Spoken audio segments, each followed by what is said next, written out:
Jury recommending life in prison instead of death for the Parkland school shooter. The judge read the jury's decision today in a courtroom full of families and the murdered children and staff members.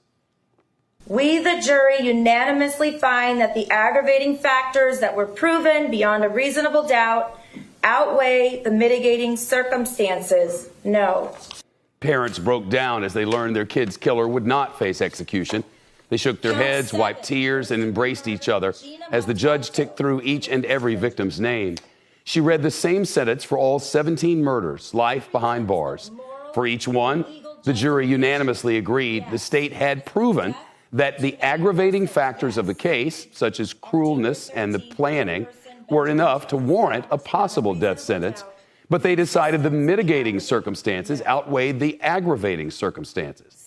The shooter's lawyers argued the mitigating factors included developmental problems.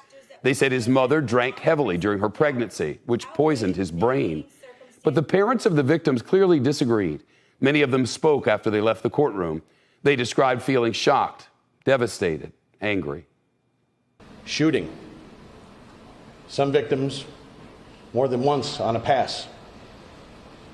Pressing the barrel of his weapon to my daughter's chest. That doesn't outweigh that poor little, what's his name, had a tough upbringing. If jurors had chosen the death penalty, their decision would have had to be unanimous. The foreman of the jury told CBS Miami 3 of the 12 jurors voted for life in prison. He said one of them said she could never vote for the death penalty because she believed the gunman was mentally ill. In the end, 2 other jurors agreed with her. In less than 3 weeks, the victims' families will return to the courtroom. They'll have a chance to speak before the judge issues the formal sentence. CNBC's Valerie Castro now with the family's reactions. I pray that that animal suffers every day of his life in jail, and he should have a short life. No excuse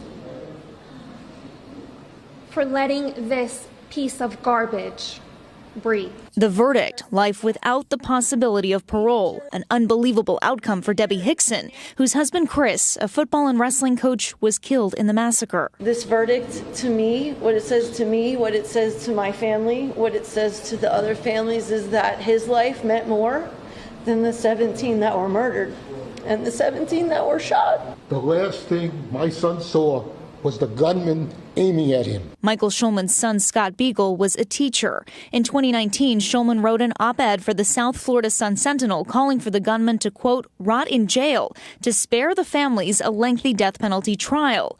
Today, he took it all back. This animal deserves to die. He hunted all these people. He planned this for months. No, I take back everything I said in that op-ed. He should die. Others denounced the decision as a dangerous message to the next mass shooter. That person is planning a shooting now. Let's face it. And that person now believes that they can get away with it. Public Defender Gordon Weeks reminded everyone the verdict is final. I hope that we as a community can respect the verdict that was rendered and understand that those jurors have spoken. And as a community, we can now begin the process of healing. Many unsure that healing will ever come. This is insane, right? Everyone knows, right? This is insane. We need justice. All of your kids need justice. Florida Governor Ron DeSantis also weighed in on the jury's verdict, saying he was disappointed, adding that he believes nothing else besides capital punishment would have been the appropriate sentence in this case. Valerie, thanks very much.